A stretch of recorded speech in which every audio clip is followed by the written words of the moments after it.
Here's the plan, boys. Get shot at, we stop, we shoot them back, and then just keep running. You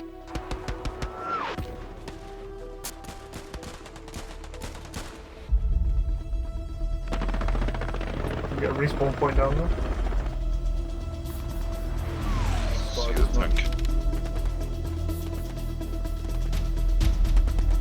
Do we have AT? Yeah, 80's Yeah. with us. I just need to get close enough. Everyone Go else for it. push up to this road. I'm thrown in the hedgerow when he shoots. You need to aim higher, by the way. Good. Yeah. He's turning around. He's turning around. He's got out! He's got out! What? Oh my god, saved Oh. your life, mate. You weren't so slow to fire that Panzerschreck. Shut up, Darren. I can know what I'm doing. I'm a professional. Hello everybody, this past week I've been playing Hell Let Loose. This is a hardcore World War II shooter that's just popped into early access. Now I know what you're thinking, great, another early access game, another roadmap, another unfinished product, and yeah, it kind of is all that. But I just wanted to cover it anyway because I've really been enjoying it, and I think that maybe some of you will enjoy it too, or at least want to keep it on your radar for the future. So what is this game, and why is it potentially worth your time? Well, Hell Let Loose is a 50 vs 50 squad-based, realistic World War II game. Matches take place on these large battlefields and combat is heavily infantry focused. There's no air combat, though there are some tanks to control and air support can be called in. This type of game obviously isn't for everyone. It's slow-paced, it's very unforgiving, one bullet will typically kill you, and it requires a lot of teamwork. However, it does have very good gameplay. Another feather in its cap, in my opinion, is despite the large maps, it doesn't have any stamina cooldowns, so you could just run forever. And generally, it's just faster to get to that combat if you wanted to, due to the balance and how the spawns kind of work. A lot of people have compared this, rightfully so, to Post Scriptum, another early access World War II game that behaves and looks very similar. But this is just a little bit faster paced than that game and much less stiff and janky. This does come at the expense of some of that realism. In Post Scriptum, the maps are far larger and you take these transport vehicles up to the front line. Problem is that if you don't have one of them, you're going to be running and you have stamina and you need to take a drink. It's really slow paced. It's realistic, but in my mind, it just goes a little bit too far for my enjoyment levels. A more direct comparison to Hell Let Loose, in my opinion, would be something like Red Orchestra 2. This game feels just like that, but on a really large map. And because of the map, it requires teamwork to work out where you need to be in order to be effective. So, there's just one game mode and 3 maps. Now that might not sound like a lot, but hear me out. The maps are sector-based rectangular maps with 5 points of interest that you need to capture. Only 2 of the capture points are ever in play at any time, which gives the game a bit more of a frontline feeling to it. At any time, it's their point versus your point. Running super far behind them is not really going to do anything. Again, this is just another point about the combat being a little bit easier to find because it's always guaranteed to be in between the 2 active points. The more people that flood into the grid around the points, the more it's going to capture, and if you get within its immediate proximity, you'll capture it even faster. So there's a really good broad sector to fight over to spread the combat out around the point. Now you might be thinking, well, with only 3 maps, it must get pretty repetitive pretty quick. Well, it doesn't. Every one of these 5 capture points can be in any one of 3 places, determined at the start of the game.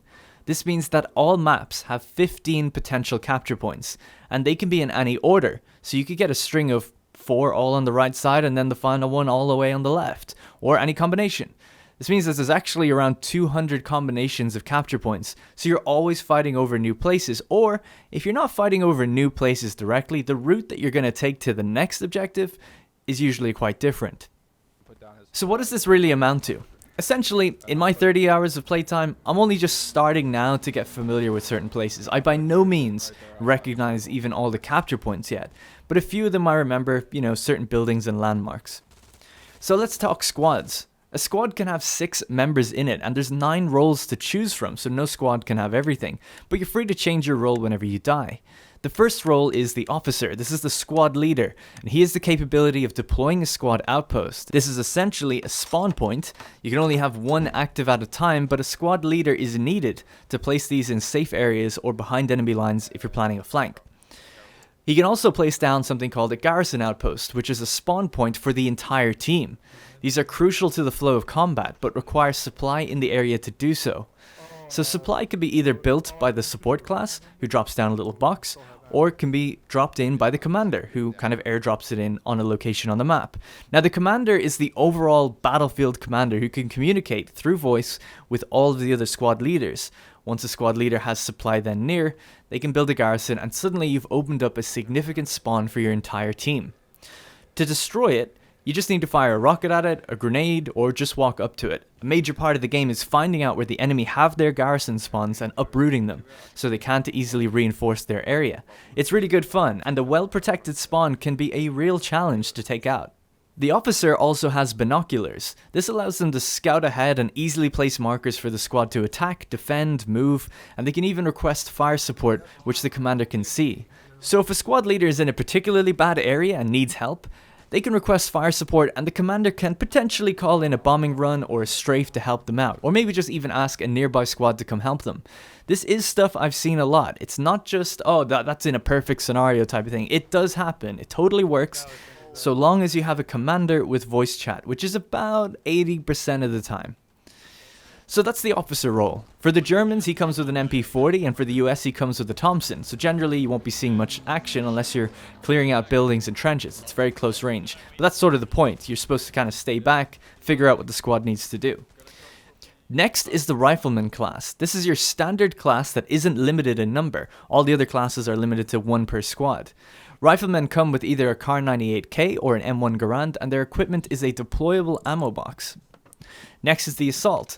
These are equipped with a Gewehr 43 or a Thompson and generally seen as close quarters units. Next is the Automatic Rifleman. Similar to Assault, these guys use either the STG 44 or the M1918A2 bar. They're more suited to medium to close range. Next we have the Machine Gunner. Here you'll find either an MG42 or an M1919 Browning. Their role is long range suppression. They can fire from the hip or deploy the gun on cover or by lying down. Next we have Support. This class operates just like a Rifleman, but comes equipped with a deployable supply box instead of the ammo box. This box is used to give supply to the area, so squad leaders can use garrison outposts or engineers can build defenses, and they don't have to be in your squad to do it. Anybody can do it. Next we have the Medic. Medics use the Kar 98K or the M1 Carbine. They carry smoke grenades for cover and morphine, which is used to revive downed teammates. Now if a player gets shot in the head or dismembered by an explosive, they can't be revived. The Medic also comes with more bandages to help stop the bleeding. Next is Anti-Tank. These guys also use the Kar 98K or the M1 Garand, but they also come equipped as expected with a Panzerschreck or bazooka, with the primary goal obviously of taking out enemy tanks. They also come with a wrench to help repair friendly tanks and equipment.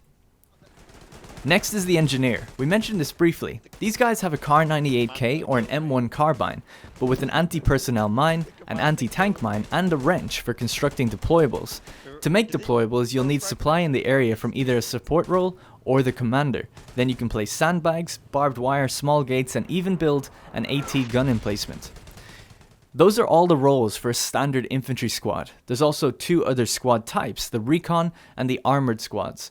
A Recon squad has a sniper and a spotter. The sniper has a Kar 98K with an 8x scope on it or an M1903 Springfield sniper. The spotter comes with close range weaponry, either the MP40 or an M1A1 Thompson, and then they also have binoculars for helping with spotting and can build a spawn point, just like a squad leader. In the Armored class, you have the Crewman and the Tank Commander. Crewmen only come with a pistol, but these are the guys driving the tank and manning the gun, while the commander comes with the usual squad leader loadout. Managing a tank is really difficult. You have extremely limited visibility as the driver, so you definitely need the observer above to let you know where things are, and he will also help direct the gunner to turn and fire on the enemies. The final class is the Commander. This is a one-man role where you can only build garrison outposts to spawn from, so you're going to need supplies and things from other people. The Commander can speak to all other squad leaders whenever they want and has control of the off-map call-in abilities. Now right now these cost munitions or manpower to call in, and they're on timed cooldowns. Essentially, certain sectors grant munitions and fuel, kind of like in Company of Heroes, and they're spent by commanders to do things. It's pretty limited so far, but that is the general idea. I believe this game was originally Kickstarted, and I believe it was a bit more prominent before, and the developers are looking to expand on it later on. The most powerful commander call-in is a bombing run. These can cause huge suppression around them and devastate the area around it. Friendly fire is of course on, so you want to get the hell out of there if you see one of them coming in. And that's basically it for all of the classes and weaponry currently in the game, as well as the maps and how it generally plays. So I mentioned that teamwork is important, and it is. Playing this game with friends is the best way to play it, though in my experience, even playing it solo is great, as long as you can just find a squad that's willing to chat. And in my experience, there's been quite a lot of squads like that, and you can just kind of hop between them and ask, hey, do you have a mic, or whatever you need to do to see if it's going to be worth your time. If you're in a squad and nobody's talking, leave it. It's only going to end up being boring. Now, if you're someone who just doesn't like talking in games, this game probably isn't for you, but I would still say that as long as you're responsive and listening to what the squad leader is saying and sticking with them, it's not that big of a deal if you're not talking. It just means that you won't be able to tell someone that, hey, there's a guy over there. You can't really relay your information very well. So for me, I really like the game mode, I really like the maps so far, the pacing, the gunplay, the team play, and how the game looks. But what's not good? Let's start with movement. You can vault in the game, but currently it's really stiff. It locks you into a kind of preset animation, and a lot of stuff doesn't let you vault over it, so it's kind of frustrating figuring out what does and doesn't. Movement on the whole is pretty good, I would say, but it's got some odd quirks, like you can aim down your sights and hold it, but then if you lie down, it doesn't recognize you're still holding to aim down the sight, or if you move while lying down, it doesn't recognize it either. So you have to let go and then aim again. That might sound a bit nitpicky, but it's just one of those things you have to feel. Like if you're lying down and you're holding the aim button, but it's not aiming, it just doesn't feel right. There's no leader reward system or squad kick system. So if you have a bad leader, or a leader without a microphone maybe, you can't boot them out of your squad or demote them. Likewise, if you have a squad member not following orders, you can't boot them from the squad or give them any incentive to actually playing along. There's no XP system or player stats right now, so you can't track progression or rank or anything like that. Everything is just on the one instance of the server. So you can't give team points for doing objectives and reward people for playing the game correctly. Currently, the game features a list of servers, but there's no server queue system or friend invite system. So with friends, I just have to tell them, hey, I'm in this server, this team, and this is the squad name. It's actually been surprisingly easy and quick to get together just based on that, but obviously it would be better if just team invites worked. Another issue with the servers is that not all of them show up. I have to favorite them and then they'll appear. This is a bit of a gripe because you can see that there's 3,000 people playing the game, but there's only like 10 servers. So you have to keep refreshing until they pop up, or if you have seen them, just favorite them and you'll be able to get to them later. So that's pretty much all the positives and negatives that I can kind of think of in my time with the game so far, and that's going to be pretty much it for my review of how it's shaping up. I think everything that is there right now works very well. It's a very stable and very reliable early access launch. For me, the game runs quite well. Everything maxed out hits between 40 and 50 FPS, but if I adjust some settings down, I can get it to 60 no problem. There's practically no bugs other than some visual glitches, and of course, there's a roadmap of things to come. Next month, there's a new map featuring Utah Beach, and there's a nice plan of features that they want to add and improve. The player base is pretty healthy, though it is obviously early days right now. The game's been out just over a week, but every day it's still breaking about 2,500 players, with the weekend seeing it crack above 3,000 typically. If people like this video and they want to see more of it from me, I'll report in when the next map and update come out as well. If people want a more full comparison between this and Post Scriptum, a great channel already covered it. Fortunately, I just can't remember their name right now, but I'll link it in the description. You should check it out. Essentially, it's a comparison on visuals. The visuals here are a tiny bit better in Hell Let Loose in some areas, but the audio and animations are much better in Post Scriptum. But ultimately, for me, this game is just more fun to play. Now, before I go, I want to remind you that if you want to get more involved with Republic of Play, we have a Discord for chatting and organizing multiplayer games. If you want to help support the channel, Patreon is a great way to help keep the lights on. You can follow me on Twitter and Facebook to never miss a video, and support me using my CD Keys affiliate link in the description. Thank you very much for watching, and I'll see you in the next one.